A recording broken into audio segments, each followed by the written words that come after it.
ওম শান্তি। আজকের মুরলির তারিখ 26/11/2020। প্রাত মুরলি মধুবন। আজকের মুরলি থেকে আমরা মুরলির মুখ্য বিষয়গুলোকে জেনে নেব। মিষ্টি সন্তানেরা, নিজের ক্যারেক্টার শুধরানোর জন্য স্মরণের যাত্রায় থাকতে হবে। বাবার স্মরণই তোমাদের সদা সৌভাগ্যশালী বানাবে। প্রশ্ন: আত্মার অবস্থার পরীক্ষা কোন সময় হয়? অর্থাৎ আমাদের মনের স্থিতির পরীক্ষা কোন সময় হয়? ভালো বা সঠিক অবস্থা বলতে কি বোঝায়? উত্তর: অবস্থার পরীক্ষা অসুখের সময় হয়। অসুখের সময়ও যদি মন মেজাজ খুশি থাকে এবং চেহারায় খুশির ঝলক দ্বারা সবাইকে বাবার স্মরণ করাতে থাকে, সেই অবস্থা হলো ভালো অবস্থা। যদি নিজেই কাঁদবে, উদাস হয়ে থাকবে, তো অন্যদের খুশিতে কিভাবে রাখবে? যাই হয়ে যাক না কেন, কান্নাকাটি করবে না। ওম শান্তি।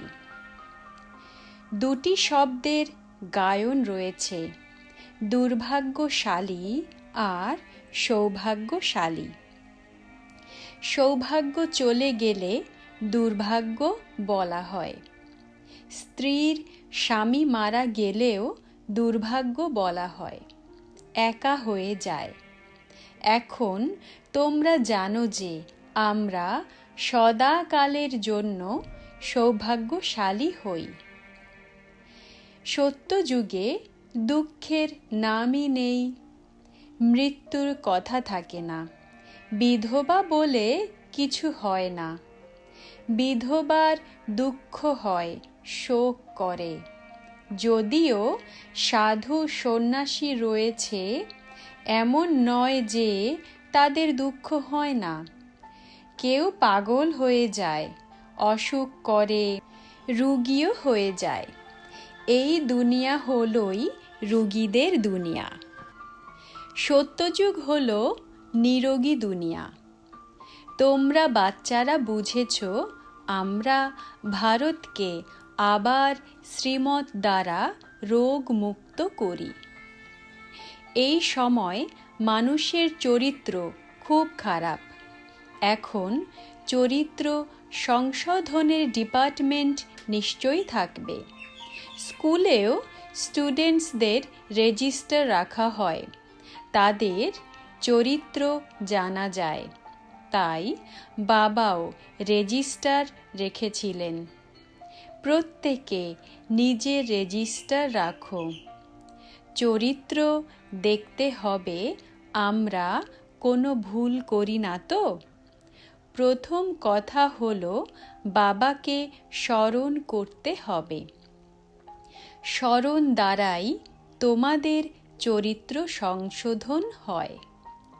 আয়ু বেড়ে যায় একের স্মরণে। এ হলো জ্ঞান রত্ন।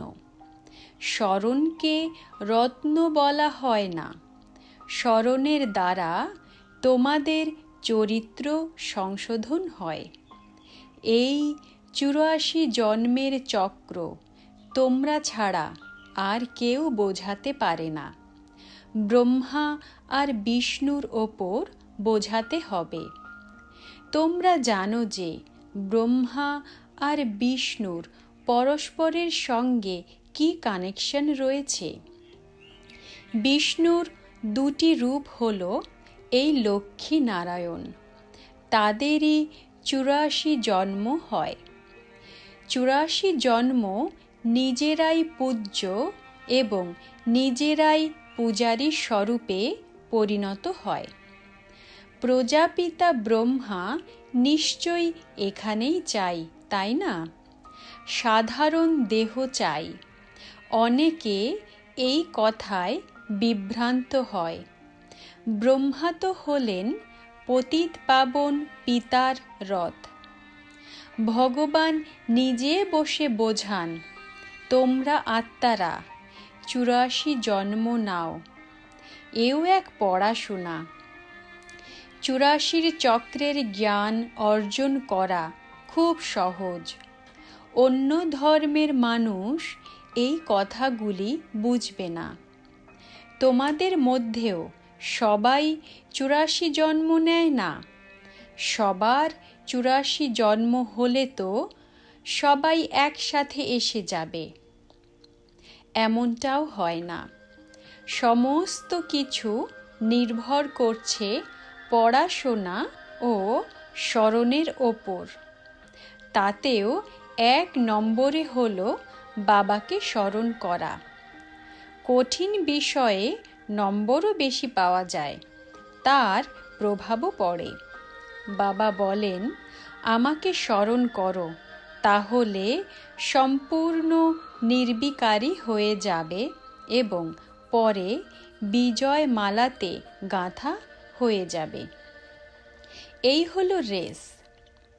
প্রথমে দেখতে হবে আমি নিজে কতটা ধারণ করেছি, কতখানি স্মরণ করি, আমার চরিত্র কেমন। যদি আমার কান্নার স্বভাব থাকে তো আমি কিভাবে অন্যদের খুশি দিতে পারবো? বাবা বলেন, যারা কাঁদে তারা হারায়। যা কিছু হয়ে যাক, কান্নার দরকার নেই।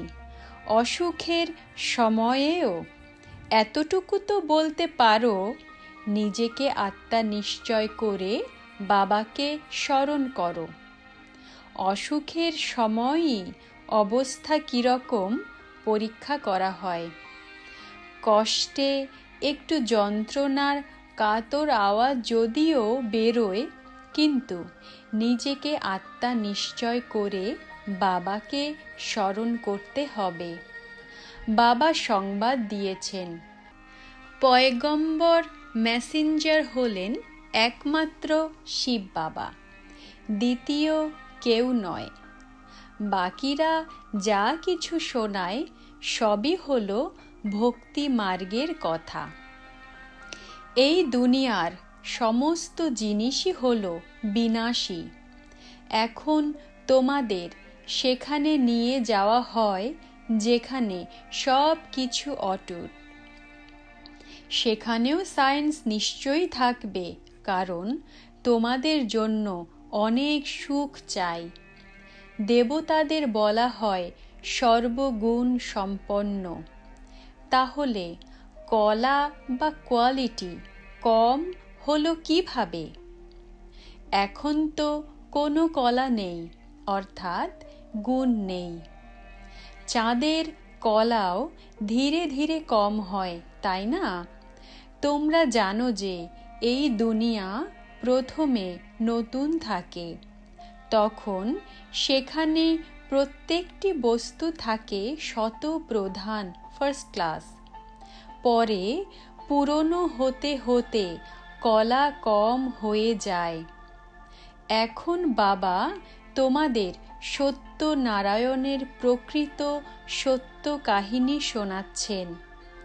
এখন হলো রাত, পরে দিন হয়। যখন তোমরা সম্পূর্ণ হও তখন তোমাদের জন্য সৃষ্টিও এমন হওয়া উচিত। এই পুরো দুনিয়া 16 কলা সম্পন্ন হয়ে সম্পূর্ণ হয়ে যায়। এখন তো কোনো কলাই নেই। বাবা বসে বোঝান, আমি কার দেহে আসি? আমি তার মধ্যে আসি যে পুরো 84 জন্ম নেয়, এক দিনও কম নয়। কৃষ্ণ জন্ম থেকেই 16 কলা সম্পন্ন ছিলেন, পরে শত রজ তমতে আসেন। ভবিষ্যতে গিয়ে তোমাদের সাক্ষাৎকার হতে থাকবে। যেমন ঘরের কাছে পৌঁছে গেলে ঘর দুয়ার বাড়ি ইত্যাদি স্মরণে আসে। এটাও কিছুটা সেই রকম। পুরুষার্থ করতে করতে তোমাদের প্রারব্ধ যখন নিকটে আসবে তখন অনেক সাক্ষাৎকার হতে থাকবে, খুশিতে ভরে থাকবে। যারা ফেল করে তারা লজ্জায় ডুবে মরে। তোমাদেরও বাবা বলে দেন, পরে খুব অনুতাপ হবে, নিজের ভবিষ্যতের সাক্ষাৎকার করবে। আমরা কি রূপে পরিণত হব? বাবা দেখাবেন, এই বিকর্ম ইত্যাদি করেছ, পুরোপুরি পড়াশোনা করনি, ট্রেটার হয়েছ, তাই এই দণ্ড ভোগ করছ। সব সাক্ষাৎকার হবে, বিনা সাক্ষাৎকারে দণ্ড দেবেন কিভাবে? তোমাদের এ হলো প্রবৃত্তি মার্গ। তোমাদের প্রথমে পবিত্র গৃহস্থ আশ্রম ছিল, এখন হলো অপবিত্র, পরে পবিত্র ওয়ার্ল্ড হবে। আমরাই রাজত্ব প্রাপ্ত করি, আমরাই হারাই। হীরে সম জন্ম নিয়ে কড়ি সম জন্মে আসি। এখন তোমাদের মনে ইচ্ছে হয় আমরা বিশ্বের মালিক হব। সুতরাং কতখানি খুশির অনুভব হওয়া উচিত। অন্তরে বসে এই জপ করো, তাহলে এই দুনিয়ার কোনো কিছু অনুভব হবে না। বাবা বলেন, আমি বিশ্বের মালিক হই না।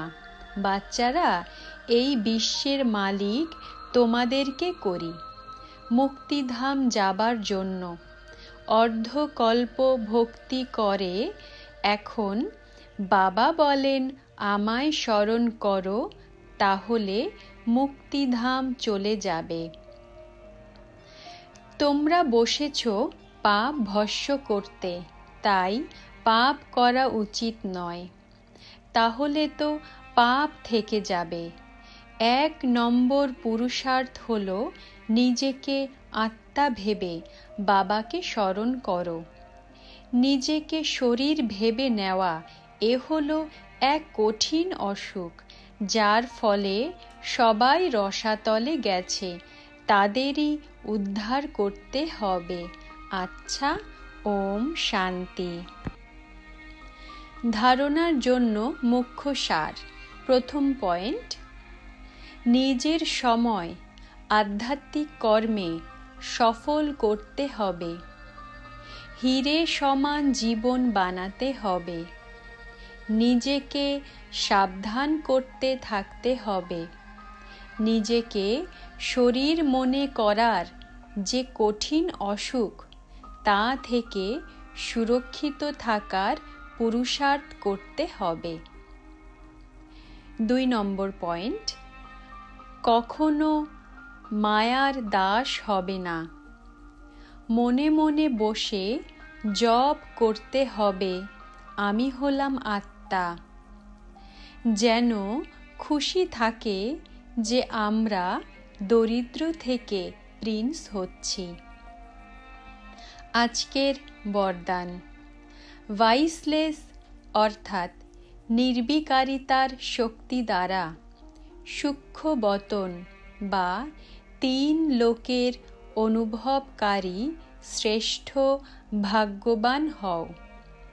ব্যাখ্যা, যে বাচ্চাদের কাছে নির্বিকারিতার শক্তি রয়েছে, যাদের বুদ্ধিযোগ একদম স্বচ্ছ, সেই ভাগ্যবান বাচ্চারা সহজভাবে 3 লোকের যাত্রা করতে সক্ষম হয়।